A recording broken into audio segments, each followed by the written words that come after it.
আসসালামু আলাইকুম প্রিয় দর্শক, চ্যানেল আই সংবাদ এখন স্টুডিও থেকে আপনাদের শুভেচ্ছা সহ স্বাগত জানাচ্ছি। আর পুরো সংবাদ জুড়েই আপনাদের সঙ্গে থাকবো আমি সাইদুর রহমান। আশা করছি আপনারা আমাদের সঙ্গে থাকবেন। এখন সবার আগে শুনুন যথারীতি ফ্রেশ আটা ময়দা সুজি সংবাদ শিরোনাম। রমনা বোমা হামলা আব্দুস সালাম পিন্টুর ভাই সহ দুইজনের যাবজ্জীবন কারাদণ্ডাদেশ। ওই হামলা সংস্কৃতির উপর আঘাত বলে আদালতের পর্যবেক্ষণ। সাগর হত্যা মামলায় সাবেক এমপি এবং লোকসঙ্গীত শিল্পী মমতাজের 4 দিনের রিমান্ড। ঢাকার চিফ ম্যাজিস্ট্রেট আদালতের আদেশ। বাংলাদেশ নিয়ে আন্তর্জাতিক ষড়যন্ত্র চলছে বিএনপির অভিযোগ। একটি গোষ্ঠী দেশকে নিজেদের স্বার্থে ব্যবহার করতে চাচ্ছে মন্তব্য। ৭১কে অস্বীকার করে কেউ রাজনীতি করতে চাইলে বুমেরাং হবে বলছে এনসিপি। জাতীয় সঙ্গীতের অবমাননা মেনে না নেয়ার ঘোষণা।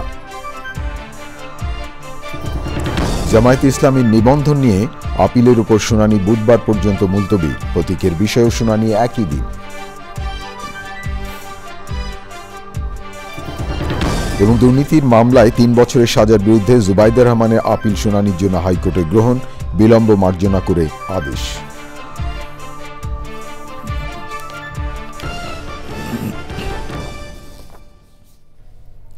প্রিয় দর্শক, এছাড়াও নিটোল টাটা বিশেষ সংবাদে যা থাকছে।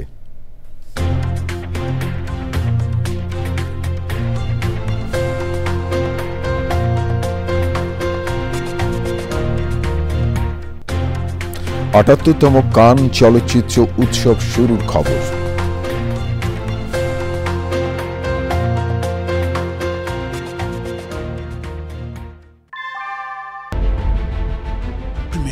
Inbuilt German technology, Bangladesh's first thermix rod, Salam Steel Thermax.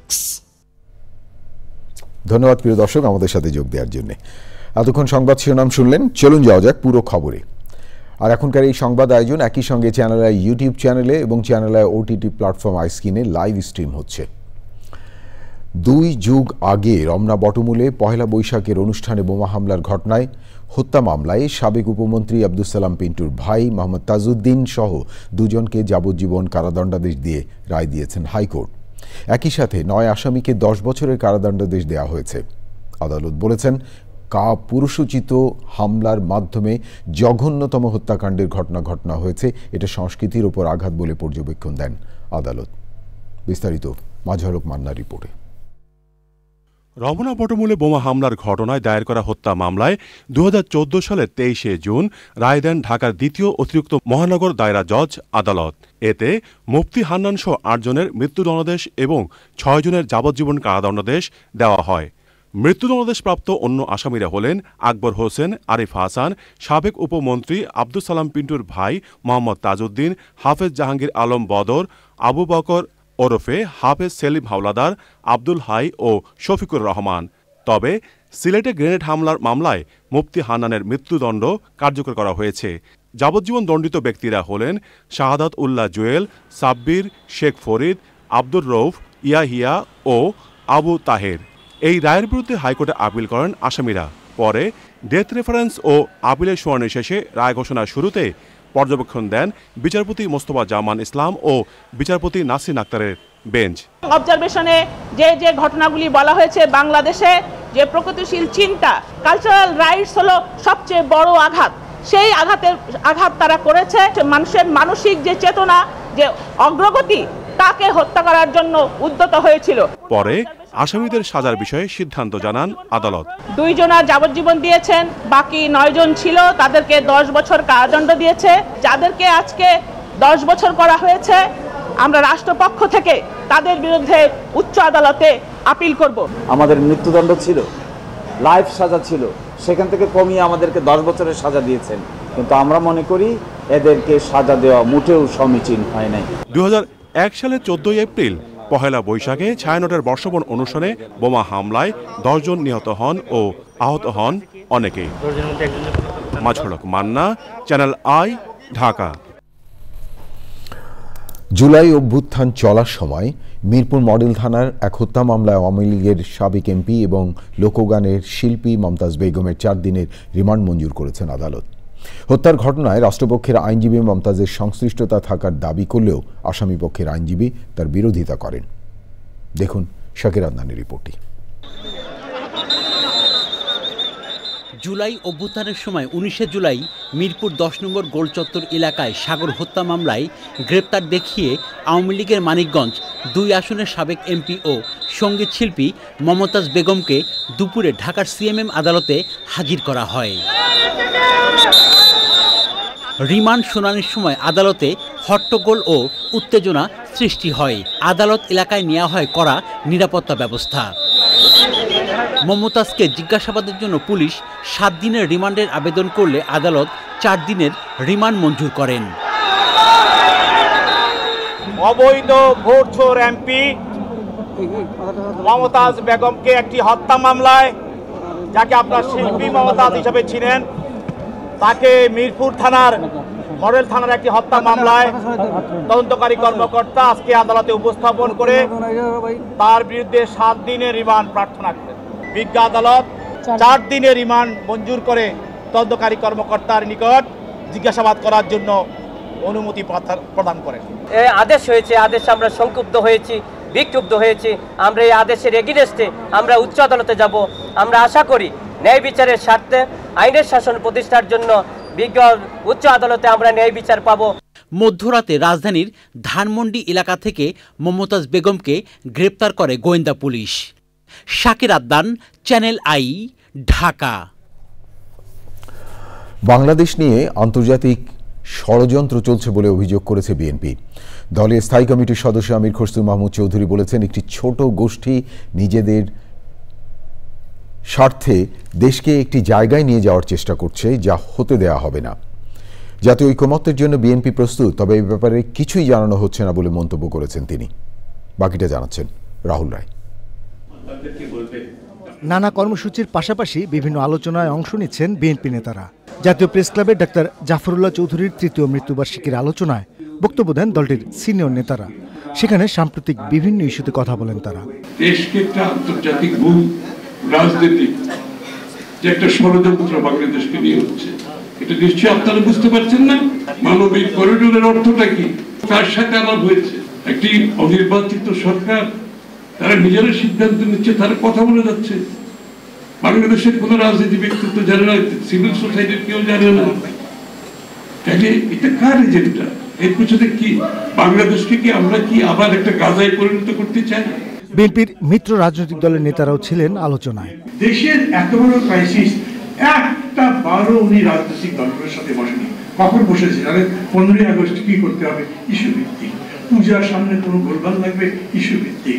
ওই যে আগরতলাতে আগুন লেগে দেওয়ার চেষ্টা করেছে আমাদের এমবেসিতে, ইস্যু ভিত্তিক। রাজনীতির প্রশ্নে এক জায়গাতেও বসে। অনুষ্ঠানে নির্বাচন ও সংস্কার নিয়েও আলোচনা হয়। বাংলাদেশের মানুষের মালিকেরা অন্য কাউকে মালিকেরা দেই নেই যারা আগামী বাংলাদেশের সংস্কার করবে। বাংলাদেশের সংস্কার হতে হবে গণতান্ত্রিক প্রক্রিয়ার মাধ্যমে, বাংলাদেশের মানুষের সমর্থনের মাধ্যমে। সেই সমস্ত সংস্কারের জাতীয় ঐক্যমত হবে, সেগুলোর জন্য আমরা প্রস্তুত। দেরি কেন? দেরি কেন? আমরা কেন জানতে পারছি না কোথায় ঐক্যমত হয়েছে? নির্বাচিত সরকার ছাড়া বিনিয়োগকারীরা বিনিয়োগ করবে না বলে মনে করেন বিএনপির এই নেতা। রাহুল রায়, চ্যানেল আই, ঢাকা। জাতীয় নাগরিক পার্টির মুখ্য সমন্বয়ক নাসিরউদ্দিন পাটোয়ারি বলেছেন, ৭১কে অস্বীকার করে বাংলাদেশে রাজনীতির সুযোগ নেই। কেউ করতে চাইলে সেটা বুমেরাং হবে।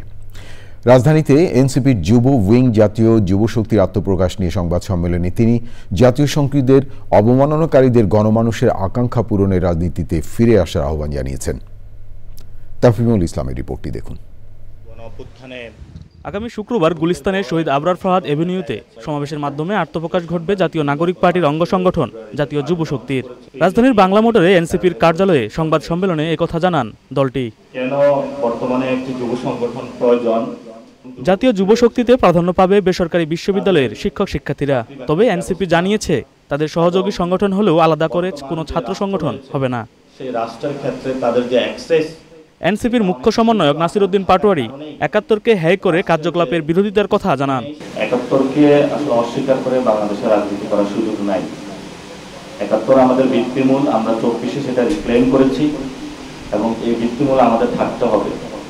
যদি কোনো গোষ্ঠী, কোনো পক্ষ ৭১কে বাইপাস করে রাজনীতি করতে চায়, তাদের রাজনীতিটা বুমেরাং হবে। জাতীয় সঙ্গীতের অবমাননা মেনে নেওয়া হবে না বলেও জানান এই এনসিপির নেতা।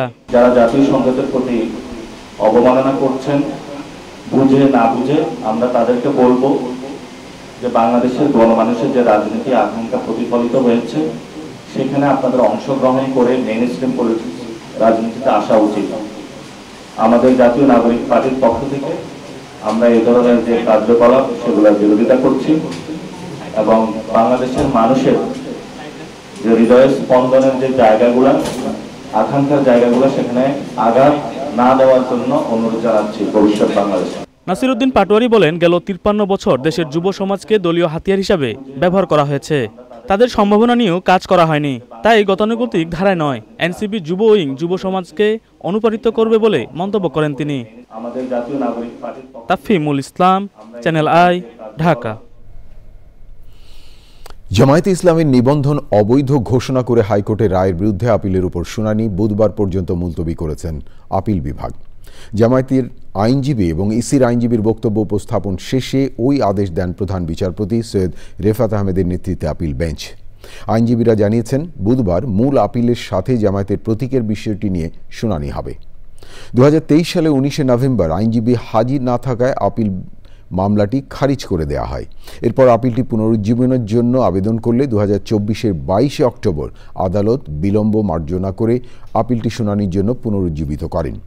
এরপর ৩রা ডিসেম্বর আপিলের ওপর শুনানি শুরু হয়। ২০০৮ সালের ৪ঠা নভেম্বর জামায়াতে ইসলামীকে সাময়িক নিবন্ধন দিলে পরের বছর বাংলাদেশ তরিকত ফেডারেশনের সে সময় সেক্রেটারি জেনারেল সৈয়দ রেজাউল হক চাঁদপুরি, জাকের পার্টির সে সময়ের মহাসচিব মুন্সি আব্দুল লতিফ, সম্মিলিত ইসলামী জোটের প্রেসিডেন্ট মাওলানা জিয়াউল হাসান সহ ২৫ জন জামায়াতের নিবন্ধনের বৈধতা চ্যালেঞ্জ করে রিট করেন।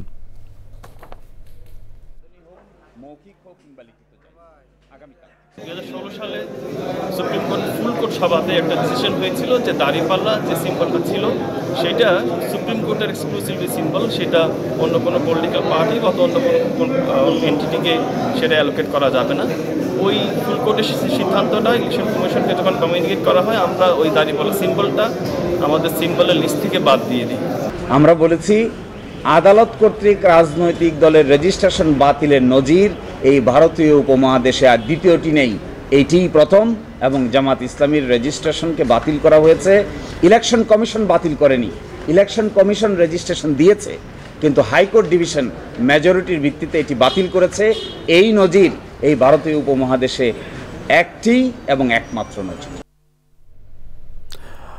জ্ঞাত আয় বহির্ভূত সম্পদ অর্জনের মামলায় ৩ বছরের কারাদণ্ডাদেশের বিরুদ্ধে জুবাইদা রহমানের করা আপিল শুনানির জন্য গ্রহণ করেছেন আদালত। বিএনপির ভারপ্রাপ্ত চেয়ারম্যান তারেক রহমানের আইনজীবী কায়সার কামাল জানিয়েছেন, বিলম্ব মার্জনা করে ওই আদেশ দেন আদালত।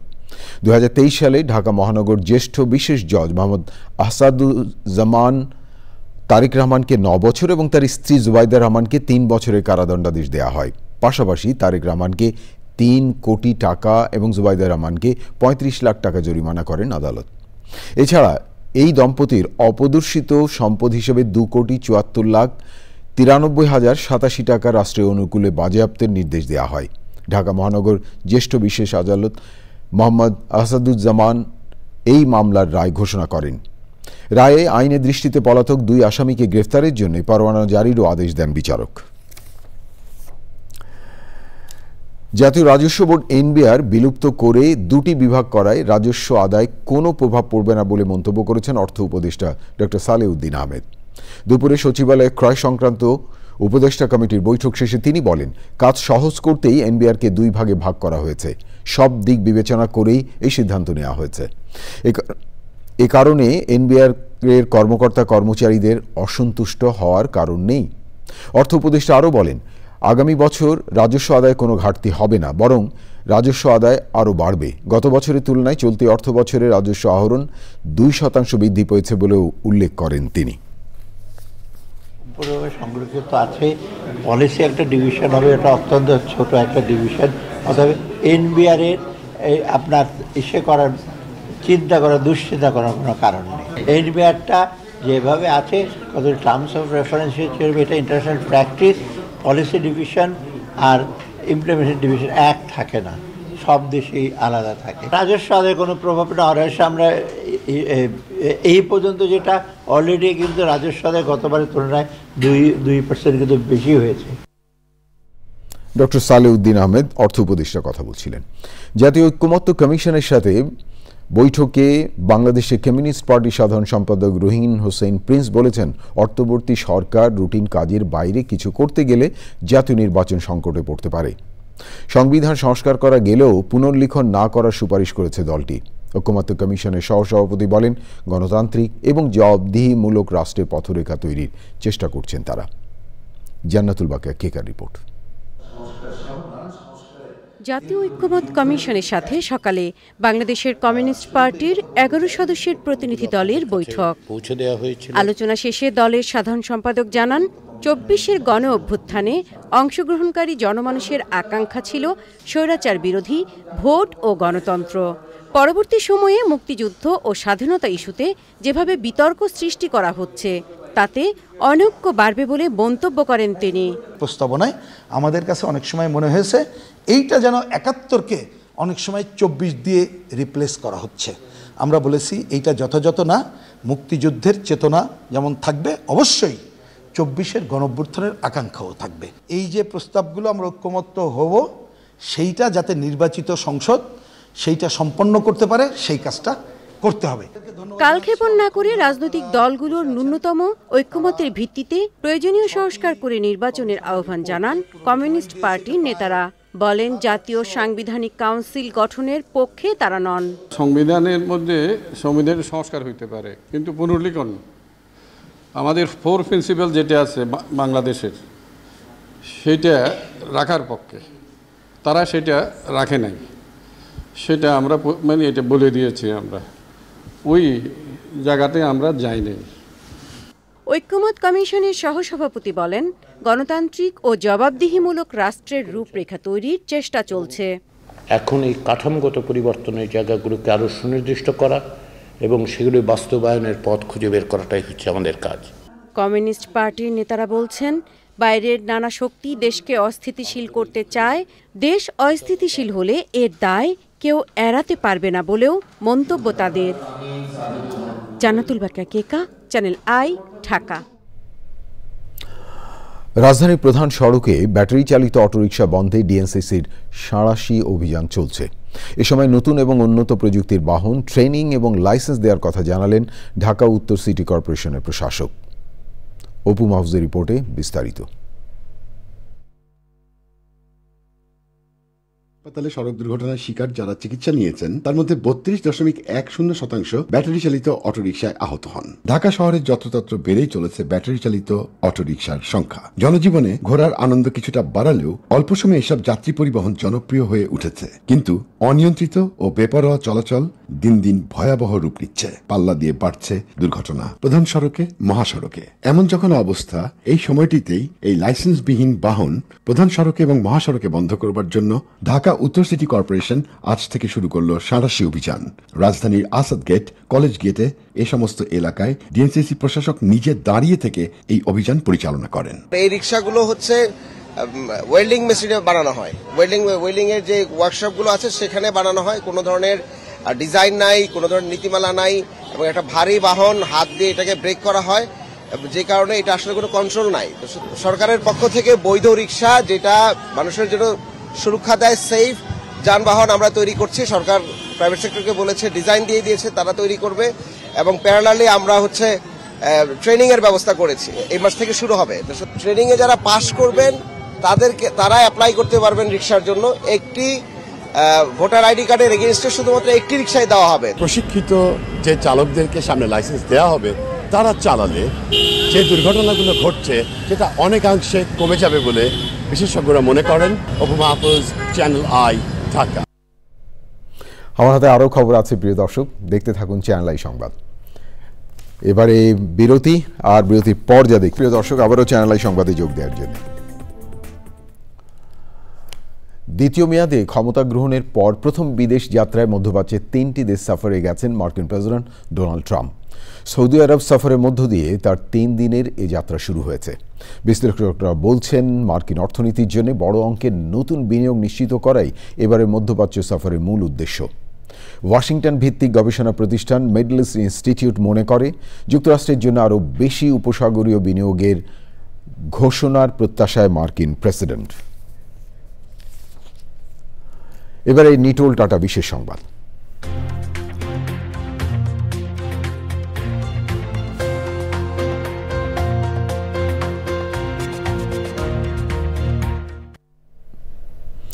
শুরু হচ্ছে ৭৮তম কান চলচ্চিত্র উৎসব।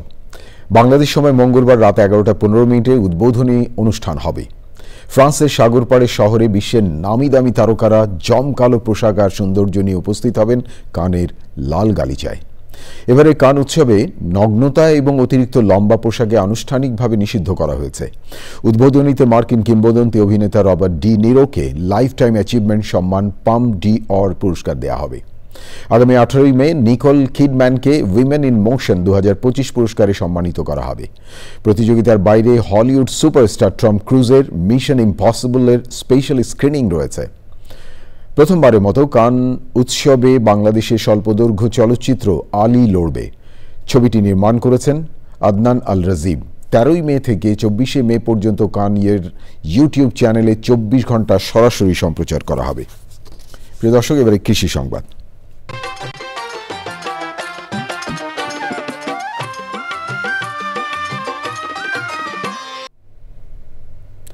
যশোরের নারকেল গাছে পোকার আক্রমণ দেখা দিয়েছে। রাতারাতি পাতা সাদা হয়ে যাচ্ছে, ছোট হয়ে যাচ্ছে নারকেলের আকার।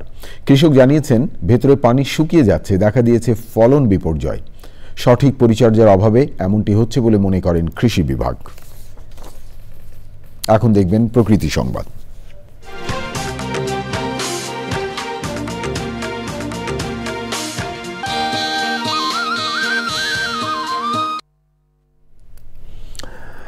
জাতিসংঘের জলবায়ু বিশেষজ্ঞরা পক্ষপাত দুষ্ট বলে মন্তব্য করেছেন কনজারভেটিভ পার্টির জ্বালানি মুখপাত্র এন্ড্রু বই।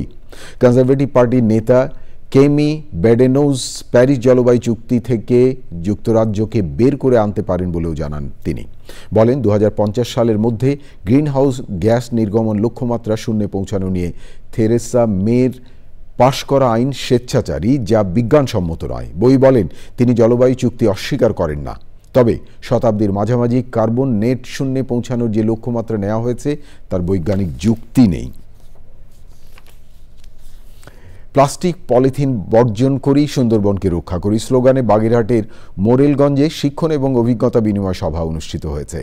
বেসরকারি উন্নয়ন সংস্থা রূপান্তরের সহযোগিতায় উপজেলা প্রশাসন মিলনায়তনে সভার আয়োজন করে ইউথ ফর দি সুন্দরবন। অনুষ্ঠানে প্রধান অতিথি ছিলেন উপজেলা কৃষি অফিসার কৃষিবিদ মোহাম্মদ সাইফুল ইসলাম।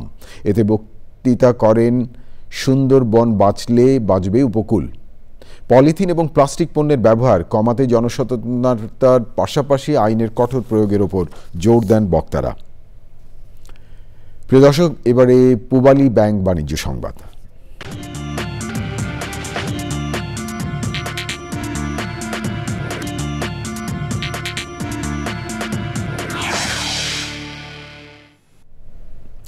গ্রাহকদের জন্য আরও দ্রুত, নিরাপদ এবং 24 ঘন্টা নিরবচ্ছিন্ন কার্ড লেনদেন নিশ্চিত করতে নিজস্ব পেমেন্ট সুইচ চালু করেছে সোনালী ব্যাংক। ডিজিটাল পেমেন্ট ব্যবস্থাপনায় নতুন পেমেন্ট সুইচের মাধ্যমে এখন থেকে ডেবিট, ক্রেডিট, প্রিপেইড এবং ভার্চুয়াল কার্ডে লেনদেন হবে আরও নির্ভরযোগ্য এবং নিরাপদ। বর্তমানে সোনালী ব্যাংকের প্রায় 14 লাখ গ্রাহক ডেবিট ও ক্রেডিট কার্ড ব্যবহার করছেন। অতীতে সব কার্ড সেবা তৃতীয় পক্ষের মাধ্যমে পরিচালিত হতো, এতে খরচ যেমন বেশি হতো, সেবার সময়ও দীর্ঘ হতো। এখন নিজস্ব পেমেন্ট সুইচের মাধ্যমে সেসব চ্যালেঞ্জ দূর হবে এবং গ্রাহকরা দ্রুততম সময় ব্যাংকিং সেবা গ্রহণ করতে পারবেন। প্রিয় দর্শক, থাকুন চ্যানেলের সঙ্গে, ফিরছি একটু পরে আরও খবর নিয়ে। আবারও বিরতি, আর বিরতির পর যা দেখতে পাবেন, যুদ্ধ পরিস্থিতির অনাকাঙ্ক্ষিত বিরতি কাটিয়ে আইপিএল ও পিএসএল 17 মে শুরু, বিদেশি খেলোয়াড় পাওয়া নিয়ে শঙ্কা।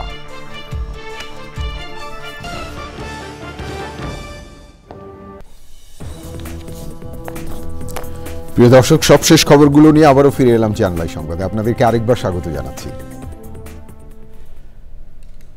আগামী 17ই মে মাগুরায় আসিয়া ধর্ষণ এবং হত্যা মামলার রায় ঘোষণা করা হবে।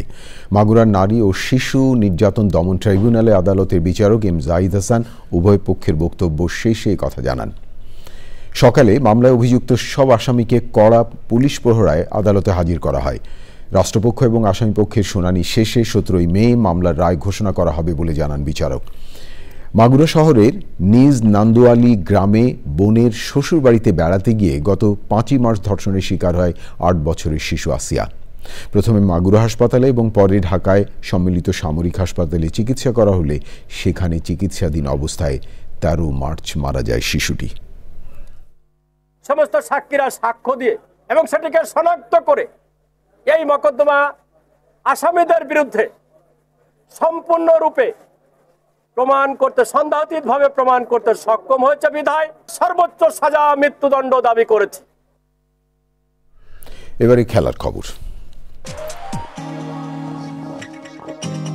যুদ্ধ পরিস্থিতির কারণে হঠাৎ করে স্থগিত করা হয়েছিল দেশের 2 ফ্র্যাঞ্চাইজি। দর্শক, এই ছিল আপনাদের জন্য আমাদের সকল আয়োজন। তবে যাবার আগে ফ্রেশ আটা ময়দা সুজি সংবাদ শিরোনাম আরও একবার। রমনা বোমা হামলায় আব্দুল সালাম পিন্টুর ভাই সহ 2 জনের যাবজ্জীবন কারাদণ্ডাদেশ।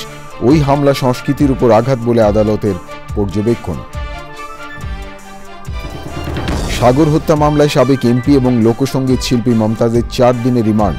ঢাকার চিফ মেট্রোপলিটন ম্যাজিস্ট্রেটের আদালতের আদেশ। বাংলাদেশ নিয়ে আন্তর্জাতিক ষড়যন্ত্র চলছে, বিএনপির অভিযোগ। একটি গোষ্ঠী দেশকে নিজেদের স্বার্থে ব্যবহার করতে চাচ্ছে, মন্তব্য। 71কে অস্বীকার করে কেউ রাজনীতি করতে চাইলে বুমেরাং হবে বলছে এনসিপি। জাতীয় সঙ্গীতের অবমাননা মেনে না নেয়ার ঘোষণা। জামায়াতে ইসলামের নিবন্ধন নিয়ে আপিলের উপর শুনানি বুধবার পর্যন্ত মুলতবি। প্রতীকের বিষয়েও শুনানি একই দিন।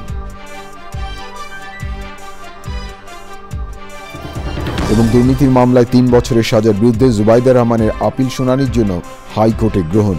বিলম্ব মার্জনা করে আদেশ।